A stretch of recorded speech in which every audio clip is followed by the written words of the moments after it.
वक्फ का विरोध करना पड़ा भारी। सरकारी कर्मचारी की गई नौकरी। सीएम योगी के एक्शन की तारीफ। माफी मांगने लगा कट्टरपंथी। नमस्कार, आप सभी का बहुत बहुत स्वागत है। आप देख रहे हैं स्पेशल स्टोरी। मैं हूं Parveen Jain. All India Muslim personal law board ने बुधवार को वक्फ बिल के विरोध में अपने घरों की लाइट ऑफ कर सांकेतिक विरोध करने की अपील की और मुस्लिम समाज से कहा कि 15 मिनट के लिए अपने घरों और दुकानों की बिजली बंद कर दें, जिसका पालन मुस्लिम समाज के लोगों ने भी किया। लेकिन मेरठ में लाइनमैन ने पूरे गांव की ही बिजली गुल कर दी। लाइनमैन ने अजराड़ा गांव की बिजली लगभग 15 मिनट तक काट के रखी।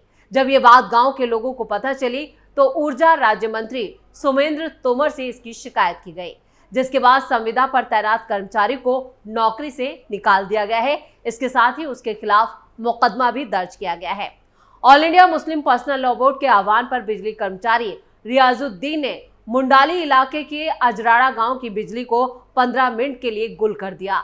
गांव के लोगों का आरोप था कि बिजली कर्मचारी ने जानबूझकर ऐसा किया। ऊर्जा राज्य मंत्री ने इस बारे में अधिकारियों से बात की और इस मामले की जांच के आदेश दिए गए। तब अफसरों की गई जांच में यह साफ हुआ कि अजराड़ा में बिजली घर पर संविदा कर्मचारी रियाजुद्दीन ने जानबूझकर गांव की बिजली सप्लाई को बंद कर दिया था, जिसके बाद उसे बर्खास्त कर दिया गया। बिजली कटौती की जानकारी होने पर गांव के कुछ लोग भड़क गए और काफी गुस्से में थे। गांव के जो लोग हैं उन्होंने बताया कि कोई बिना वजह के बिजली सप्लाई कैसे बाधित कर सकता है। वहीं पश्चिमांचल विद्युत वितरण निगम लिमिटेड के मीडिया प्रभारी HK सिंह ने यह भी कहा कि शिकायत मिलने के बाद जांच की गई तो आरोप सही पाया गया और इसके बाद लाइनमैन रियाजुद्दीन को हटा दिया गया है। आपको बता दें कि रियाजुद्दीन ने पहले सोशल मीडिया पर एक पोस्ट डालकर वक्फ के खिलाफ विरोध प्रदर्शन में शामिल होने की भी अपील की थी।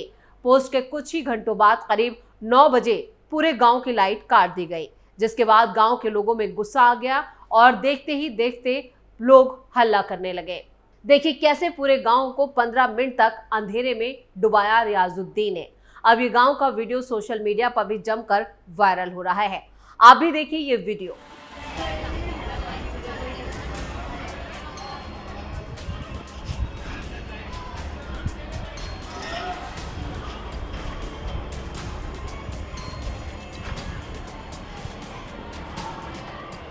तो इन तस्वीरों से साफ हो जाता है कि रियाजुद्दीन ने किस तरह से अपने पद का गलत इस्तेमाल किया। जो वक्फ के खिलाफ मुहिम चलाई जा रही थी, उस मुहिम में उन्होंने अपने पद का गलत इस्तेमाल किया, जिसके खिलाफ अब एक्शन भी हो चुका है और उन्हें नौकरी से हाथ धोना पड़ा है। सरकारी कर्मचारी की इस हिमाकत की चर्चा सोशल मीडिया पर खूब हो रही है। Social media user Sachin Gupta ने रियाजुद्दीन का वीडियो साझा करते हुए लिखा है, वक्फ कानून के खिलाफ कई मुस्लिम संगठनों ने 1 मई की रात 15 मिनट के लिए लाइट बंद रखने का ऐलान किया था। यूपी के मेरठ में बिजली घर कर्मचारी रियाजुद्दीन ने पूरे इलाके की ही बिजली काट दी। मामला मंत्री तक पहुंचा। रियाजुद्दीन को बर्खास्त कर दिया गया।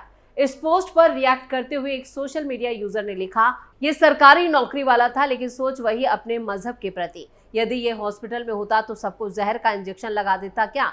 इनको अपने धर्म और दीन भाई से प्यार है। हिंदू तो काफिर हैं, लेकिन गंगा जमुनी तहजीब वाले एक मजहबी वाला किसी एक नेकी का काम कर दे तो गंगा जमुनी तहजीब बताते हैं। जब तक 20 दिन ये बात अखबार में ना है और इधर एक्स पर घूमती रहेगी तो देखो कितना अच्छा काम किया है, लेकिन गलत करने वाले का ये बताएंगे नहीं कि कुछ निकल आते हैं अच्छे तो सही है। और वहीं एक और यूजर ने लिखा कि रियाजुद्दीन मियां का गंभीर अपराध है। उस स्थान के आसपास सभी कारोबार, हॉस्पिटल सभी एक साथ पावर कट होना, इससे गंभीर स्थिति भी बन सकती थी। सेवा से बर्खास्त करने के साथ साथ आपराधिक मुकदमा भी चलना चाहिए। तो इस तरह के कई सोशल मीडिया यूजर्स अब इस पर रिएक्ट कर रहे हैं और सबके अपनी अपनी अलग अलग बयानबाजी भी हो रही है। वहीं कुछ लोग रियाजुद्दीन का समर्थन भी कर रहे हैं, जिनमें ज्यादातर मुस्लिम समाज से ही आ रहे हैं। एक यूजर ने लिखा है कि लाइट काटना गलत है पूरे गांव की। हमारे गांव में भी सबने अंधेरा करके 15 मिनट के लिए लाइट बंद की थी, पर क्या हॉस्पिटल, उद्योगों को 24 घंटे बिजली मिलती है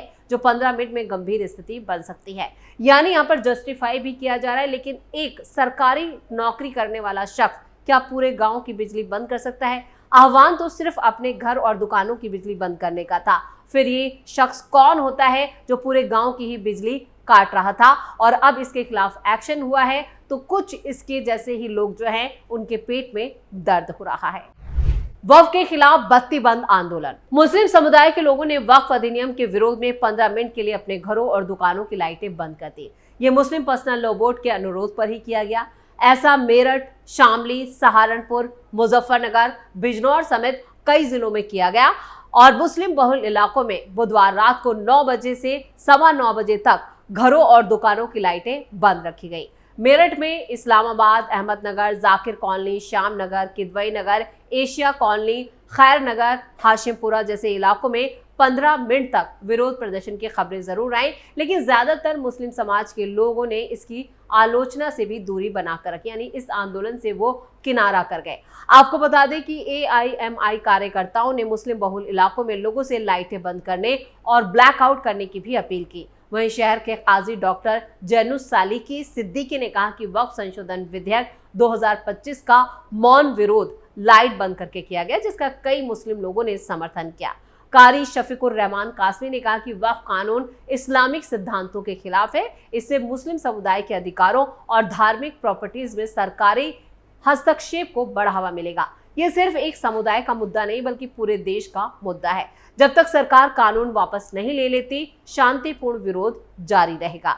आपको बता दें कि यहाँ पर जो मुस्लिम संगठन है और जो मौलाना है वही इस कानून का विरोध कर रहे हैं, जबकि मुस्लिम समाज खुद इसको लेकर बटा हुआ नजर आ रहा है और भी कई ऐसे संगठन हैं जो इस कानून के समर्थन में है, इसकी पैरवी कर रहे हैं। वो कह रहे हैं कि ये कानून बहुत पहले लागू हो जाना चाहिए था। ओवैसी ने बत्ती बंद आंदोलन को बताया सफल। ऑल इंडिया मजलिस-ए-इत्तेहादुल मुस्लिमीन के अध्यक्ष असदुद्दीन ओवैसी ने वक्फ के खिलाफ all India Muslim personal law board के बुलाए गए बत्ती बंद प्रदर्शन में हिस्सा लिया। हैदराबाद के सांसद ओवैसी ने अपने घर पर इस प्रदर्शन में हिस्सा लेने के बाद मीडिया से भी बातचीत की। उन्होंने कहा कि यह आंदोलन सफल रहा और उन्होंने इसमें हिस्सा लेने वालों को धन्यवाद भी दिया।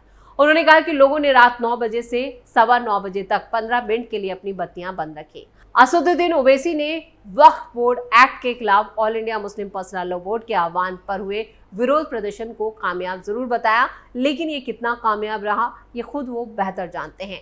इसके बाद उन्होंने आगे कहा, ये प्रदर्शन प्रधानमंत्री नरेंद्र मोदी की सरकार को ये संदेश देने के लिए किया गया कि ये कानून वक्फ बोर्ड को बर्बाद कर देगा। ये कानून असंवैधानिक है। 1 से 2 हफ्ते के बाद मानव श्रृंखला विरोध और कुछ गोलमेज सम्मेलन आयोजित किए जाएंगे। मैं सभी का इस प्रदर्शन में साथ देने के लिए धन्यवाद करता हूँ।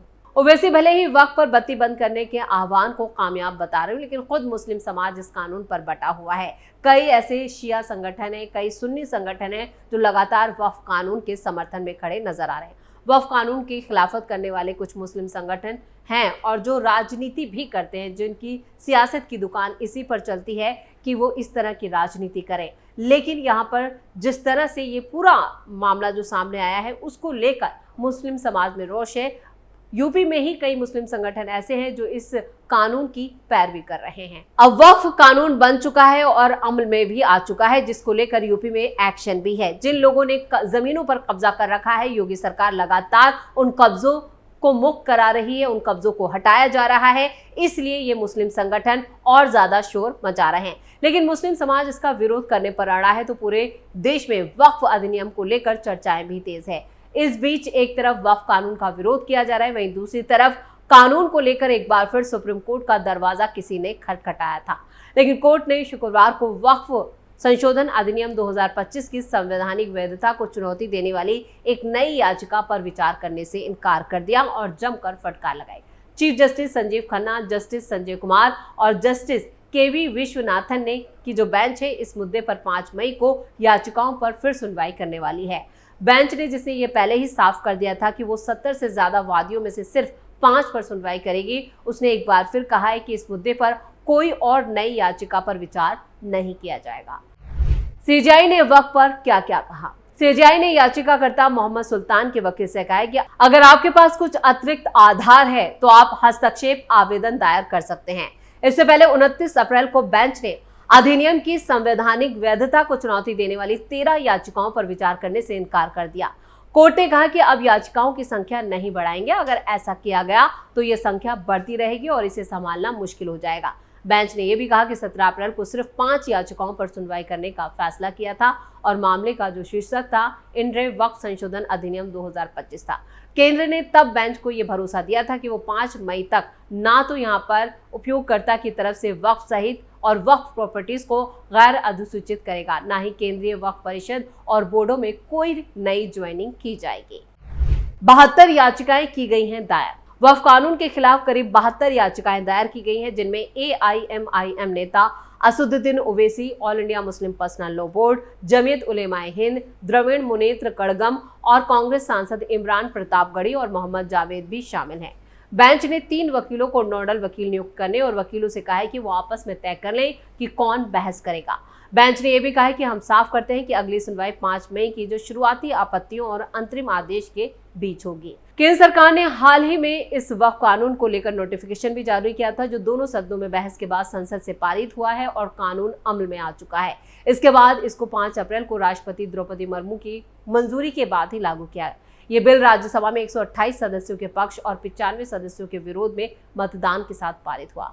लोकसभा में 288 सदस्यों ने इसका समर्थन किया और वहीं 232 सदस्यों ने इसका विरोध में इसे मंजूरी दी गई थी। यानी कानून अमल में है और इस पर लेकर अभी भी all India Muslim personal law board, Jamiat Ulema-e Hind और भी कई जो मुस्लिम संगठन है वो लगातार इसका विरोध कर रहे हैं। और अब ओवैसी ने कहा है कि मौन विरोध को आगे बढ़ाते हुए इसी कड़ी में अब मानव श्रृंखला के रूप में भी इसकी विरोध जो है वो किया जाएगा, यानी ह्यूमन चेन बनाई जाएगी और अपना विरोध जताया जाएगा।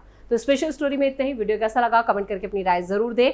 वीडियो को लाइक करें, शेयर करें और कैपिटल टीवी को सब्सक्राइब जरूर करें। धन्यवाद।